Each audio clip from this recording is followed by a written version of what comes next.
special night, everybody. This is my first time doing a feature. Alright. I'm not gonna lie, it's kind of like first date kind of nervous vibes. Had to get a little liquid courage here, you know. Cheeky's out. You gotta be careful with that stuff though, you know. I always said too much liquid courage can become liquid delusions. You get a little too confident, you know. But I feel comfortable right now. I feel really comfortable. Because I'm doing my first feature in the same place that I decided to start stand-up 2 years ago. Right. It was in this very bar. I still remember. Prior to this, I was actually doing like smaller sets in talent shows and like smaller social circles. So, you know, needless to say, the laughs I got there were generally a lot bigger than I would ever get. Which makes sense, right? Because those are most of the time they were my friends, and you know, they wanted to come out and support me, you know, show me a lot of unconditional support. I know a lot of people don't believe in unconditional support, but I believe it exists because I've seen it. If anybody's ever seen Family Feud, you know, the game show, Steve Harvey comes on with his suit and his mustache. He comes out, asks somebody a question. And you know, sometimes the contestant will give an answer that'll make all of us at home be like, what the fuck did you just say?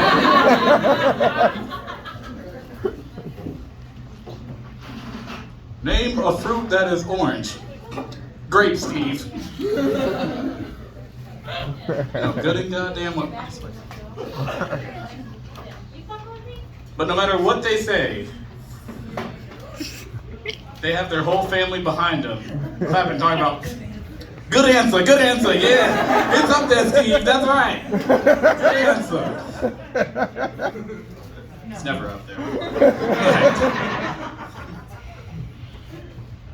Well, that's good. You need that support. You need that unconditional love, you know? I had to take a lot of support to get to where I am today. One of the people that really supported me was my sister. You know, she supported me in her own way. She lives in Houston. So I actually called her the first time before I did stand up. And I told her I was gonna be doing it finally. Like, you know, she was one of those people who really motivated me to do it. Very good. And I told her where I'd be performing.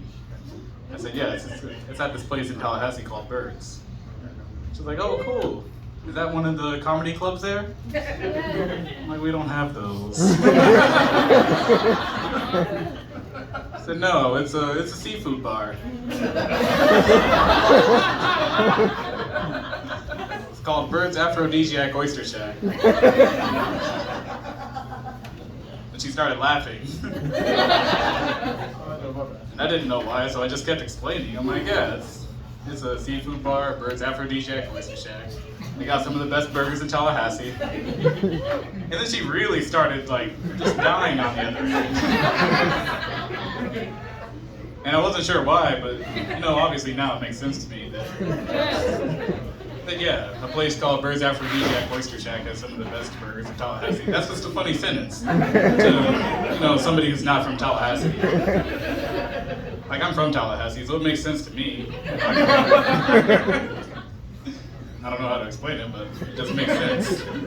It's kind of a universal thing. You see it in other countries too. I think one of the best comparisons I can think of is this African country that, you know, we might have all saw it the first time and thought it was a taco. The country I'm talking about is called Niger. I'm not exactly sure how it's pronounced, but I'm too afraid to say it the other way.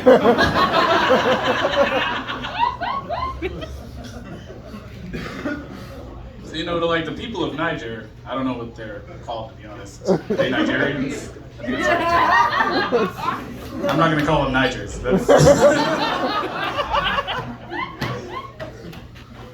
Well, you know, to them, that's just normal. That's where they live. That's their homeland. But to some scrawny kid in 7th grade, you know, he's Huckleberry in that shit. All right, little Timmy, time to read off the African countries. Okay, we got Angola, Cameroon, Kenya.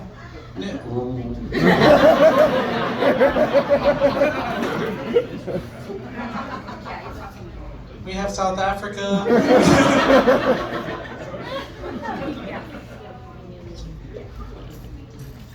Yeah, it's been a long weekend.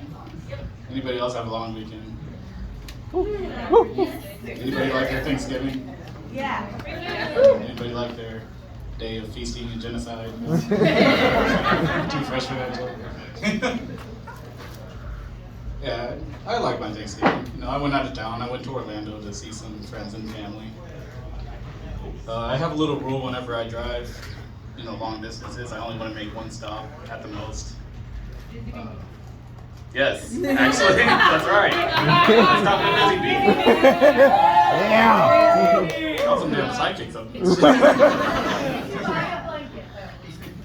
I didn't buy a blanket. I got some fudge. I'll take care of it. But if anybody in the audience doesn't know what Busy Bee is, I don't really know how to explain it. You know, it's kind of one part gas station, one part fast food places like, you know, your Burger King, your Dunkin' Donuts. And I would say about 2 parts the non-restaurant section of the Cracker Barrel. But the thing that they really advertise is how clean their bathrooms are. And, you know, I gotta say, they have a point. Like, I mean, literally they have a solid 20 signs about 50 to 60 miles before you even get off the exit that are just advertising how clean their bathrooms are. They use the word Taj Mahal, you know, their words, not mine, okay? I can't take credit for that one. But they are very clean. And I feel really sorry for the people who have to work there, because I know that they probably get just crazy unwarranted pressure to keep those bathrooms clean. But on top of that, I know for an absolute menace like myself, I see all those signs when I'm passing on the interstate and I say, cleanest bathrooms in the world? Not by the time I'm done with them. Give me 5 minutes at the Burger King, I'll wreck your shit.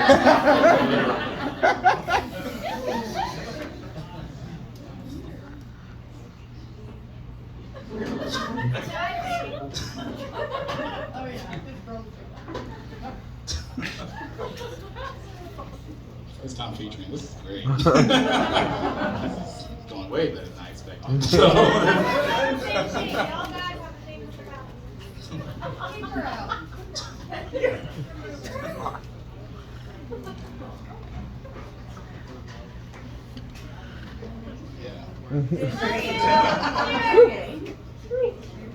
I actually got a pretty good joke I want to leave y'all with. That's pretty good. Yeah, that's alright. Yeah, I'll go ahead and tell it. So, you know, this guy, he's driving down the road, and he gets pulled over.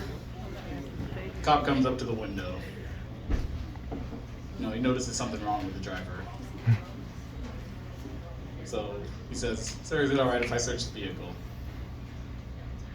Guy knows he hasn't done anything wrong, so he says, "Okay, go ahead." Cop starts searching the vehicle. Finds a big bottle of whiskey in the back. It's like, "Sir, have you been drinking this tonight?" The guy says, "No, officer. I just like the smell of it." Cop says, "All right. Keep searching." Then he finds a bag of weed in the back. Cop says, "You been smoking this tonight, son?" Says, "No, officer. I just like the smell of it." Cop says, "All right. For the sake of this is in Colorado." California, you know, one of those states. Not here, I'll tell you that much. So cops keep searching the vehicle. And he finds a bag of cocaine in the bag.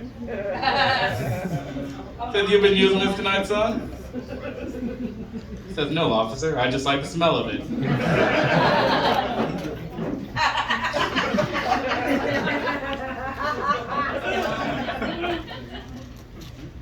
I'm gonna call that at my time.